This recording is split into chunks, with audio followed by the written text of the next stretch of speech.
এই ওয়েদারে গরম গরম ভাত সাথে যদি এমন একটা মাছের ঝোল থাকে তাহলে এক থালা ভাত নিমেষেই শেষ হয়ে যাবে। আজকের আমার রেসিপি ফুলকপি আলু মটরশুঁটি দিয়ে দেশি রুই মাছের ঝোল, যা বানানো ভীষণ সহজ আর খেতেও হয় অসাধারণ। নমস্কার দর্শক বন্ধুরা, welcome to our channel salt and pepper with Supriti. আশা করছি সকলে খুব ভালোই আছেন। রুই বা কাতলা মাছের ঝোল একবার এইভাবে বানিয়ে দেখুন, আশা করি আপনার ভীষণ ভালো লাগবে। ফুলকপি আলু মটরশুঁটি দিয়ে রুই মাছের এই ঝোল বানানোর জন্য এখানে নিয়ে নিয়েছি 4টা রুই মাছের পিস, যেগুলোকে আগেই ভালো করে ধুয়ে পরিষ্কার করে নিয়েছি। এখন ওপর থেকে দিয়ে দিচ্ছি স্বাদ অনুযায়ী লবণ, 1/3 টিস্পুন গুঁড়ো হলুদ, আর দিচ্ছি 1 টিস্পুন সর্ষের তেল। নুন হলুদ সর্ষের তেল ভালোভাবে মাছের পিসগুলোর গায়ে লাগিয়ে নিচ্ছি।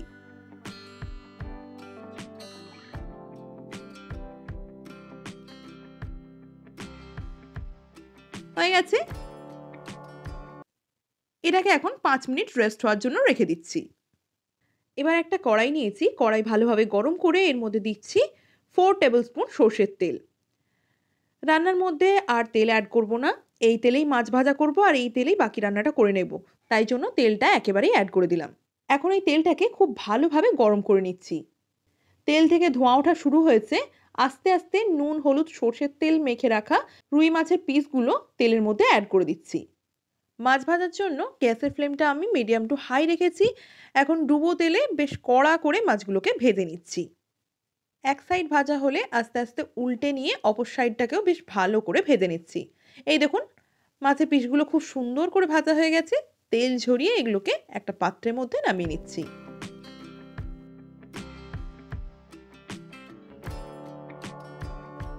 আগেই বলেছি, এখনো বলছি, মাছটা ভাজার পর যে তেল রয়ে গেছে সেই তেলেই বাকি রান্নাটা করব, আলাদাভাবে কিন্তু কোনো তেল অ্যাড করব না। তাই জন্য তেলের মধ্যে দিয়ে দিলাম সামান্য একটু লবণ। এবার দেখুন, কেটে রাখা আলুগুলো এর মধ্যে অ্যাড করছি। এখানে আমি 3টে মাঝারি সাইজের আলুকে এরকম বড় বড় করে অ্যাড করে দিচ্ছি। এবার হালকা করে সব কিছুকে একবার মিশিয়ে নিয়ে কড়াইয়ের ঢাকনাটা আটকে দিচ্ছি। এটাকে 4 থেকে 5 মিনিট লো ফ্লেমে এভাবেই রাখছি, যাতে করে আলুটা বেশ ভালো করে সেদ্ধ হয়ে যায়। ততক্ষণে একটা মশলা বানিয়ে নিচ্ছি। একটা বাটির মধ্যে দিয়ে দিচ্ছি 1 টিস্পুন আদা বাটা, 1/2 টিস্পুন ধনে গুঁড়ো, 1/2 টিস্পুন গুঁড়ো হলুদ, 1/2 টিস্পুন লঙ্কা গুঁড়ো। ঝালটা কিন্তু অবশ্যই নিজের প্রয়োজন বুঝেই অ্যাড করবেন। সবশেষে দিচ্ছি 1 teaspoon Kashmiri red chilli powder. এটা কিন্তু সম্পূর্ণ অপশনাল, রান্নায় কালারের জন্য অ্যাড করছি। বাড়িতে যদি কাশ্মীরি রেড চিলি পাউডার না থেকে থাকে সেক্ষেত্রে আপনি স্কিপ করতে পারেন। সামান্য একটু জল দিয়ে একটা ভালো করে মিশ্রণ বানিয়ে নিচ্ছি। এই যে রেডি হয়ে গেছে, এটাকে এক সাইডে সরিয়ে রাখছি। 5 মিনিট পর ফিরে এলাম। এদিকে আলুও বেশ ভালো করে ভাজা হয়ে গেছে আর খুব সুন্দর করে সেদ্ধ হয়ে গেছে। দেখতেই পাচ্ছেন আলুর কালার ভালোভাবে চেঞ্জ হয়ে গেছে। তেল ঝরিয়ে একটা পাত্রের মধ্যে নামিয়ে নিচ্ছি।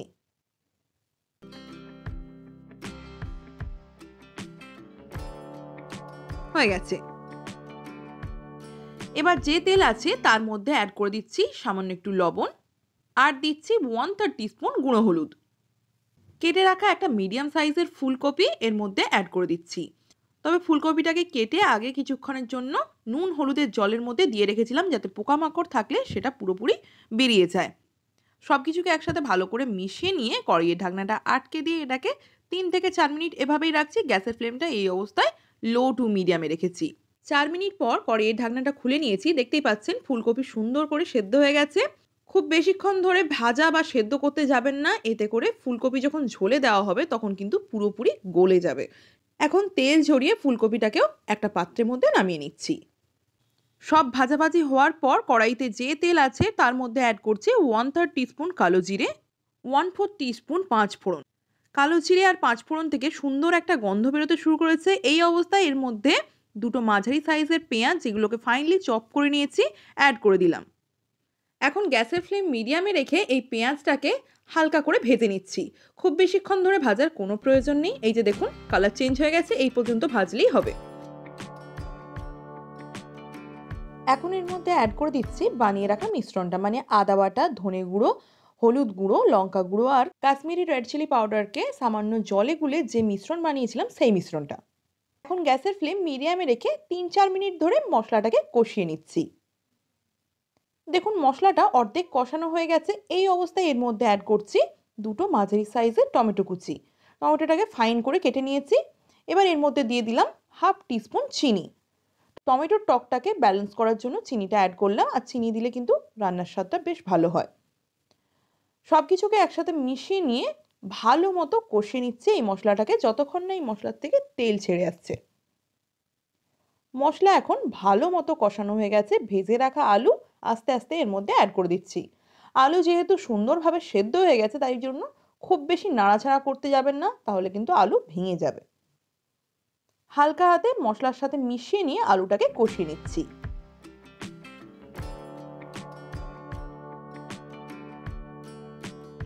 এই যে হয়ে গেছে। এর মধ্যে দিয়ে দিচ্ছি 2 গ্লাস জল। আপনি যেমন ঝোল রাখতে চাইবেন সেই মতো জলটা অ্যাড করবেন। আমি এখানে 2 গ্লাস জল অ্যাড করে দিচ্ছি। এবার গ্যাসের ফ্লেম মিডিয়ামে রেখে সব কিছুকে একবার মিশিয়ে নিচ্ছি। আলু যেহেতু সুসেদ্ধ আছে, আলু কিন্তু ভেঙে যেতে পারে। গ্যাসের ফ্লেম মিডিয়ামে রেখে কিছুক্ষণ ধরে এই ঝোলটাকে ফুটিয়ে নিচ্ছি। দেখতেই পাচ্ছেন নিশ্চয়ই ঝোল ফুটতে শুরু করেছে। এই অবস্থায় ভেজে রাখা ফুলকপি এই ঝোলের মধ্যে অ্যাড করে দিচ্ছি। আবার একই রকমভাবে হালকা হাতে মিশিয়ে নিচ্ছি। এখানেও কিন্তু খুব বেশি তাড়াহুড়ো করা যাবে না। ফুলকপিও খুব সুন্দর করে সেদ্ধও আছে আর ভাজাও হয়ে গেছে, ভেঙে যেতে পারে। ঝোলটা ফুটে উঠলে অ্যাড করে দিচ্ছি স্বাদ অনুযায়ী লবণ। এবার 3টে চেরা কাঁচা লঙ্কা ওপর থেকে দিয়ে দিচ্ছি। অ্যাড করে দিচ্ছি 1/3 কাপ কাঁচা মটর। কাঁচা মটরটা দিলে এই রান্নার স্বাদ কিন্তু অসাধারণ হয়, তবে সম্পূর্ণ অপশনাল। হালকা হাতে সব কিছুকে একবার মিশিয়ে নিচ্ছি। হয়ে গেছে। গ্যাসের ফ্লেম মিডিয়ামে রেখে 2 থেকে 3 মিনিট ধরে ঝোলটাকে ফুটিয়ে নিচ্ছি। ঝোল এখন ফুটতে শুরু করেছে। ভেজে রাখা রুই মাছের পিসগুলো ওপর থেকে আস্তে আস্তে এভাবে বসিয়ে দিচ্ছি। এবার হালকা হাতে এইভাবে চেপে চেপে মাছগুলোকে ঝোলের মধ্যে ডুবিয়ে নিচ্ছি। খুব বেশি তাড়াহুড়ো করতে যাবে না, তাহলে কিন্তু মাছ ভেঙে যেতে পারে। রান্না একদম শেষের মুখে। হালকা একটু ফুট ধরলেই এর মধ্যে দিয়ে দিচ্ছি ফ্রেশ ধনেপাতা কুচি, আর ফিনিশিং টাচ হিসেবে ওপর থেকে দিচ্ছি 1/3 টিস্পুন গরম মশলার গুঁড়ো। সব কিছুকে একসাথে মিশিয়ে নিলেই ফুলকপি, আলু, মটরশুঁটি দিয়ে রুই মাছের ঝোল একদম রেডি টু সার্ভ। গ্যাসের ফ্লেমটা অফ করে দিচ্ছি। কড়াইয়ের ঢাকনা আটকে দিয়ে এটাকে 5 থেকে 7 মিনিট স্ট্যান্ডিং টাইমে রাখছি। তারপর গরম ভাতের সাথে গরম গরম সার্ভ করব এই ঝোল। আজকের এই রেসিপি আপনার ভালো লেগে থাকলে লাইক, শেয়ার, কমেন্ট। চ্যানেলে নতুন বন্ধু হয়ে থাকলে চ্যানেলটি সাবস্ক্রাইব করার অনুরোধ রইল। ভালো থাকবেন, সুস্থ থাকবেন। ধন্যবাদ।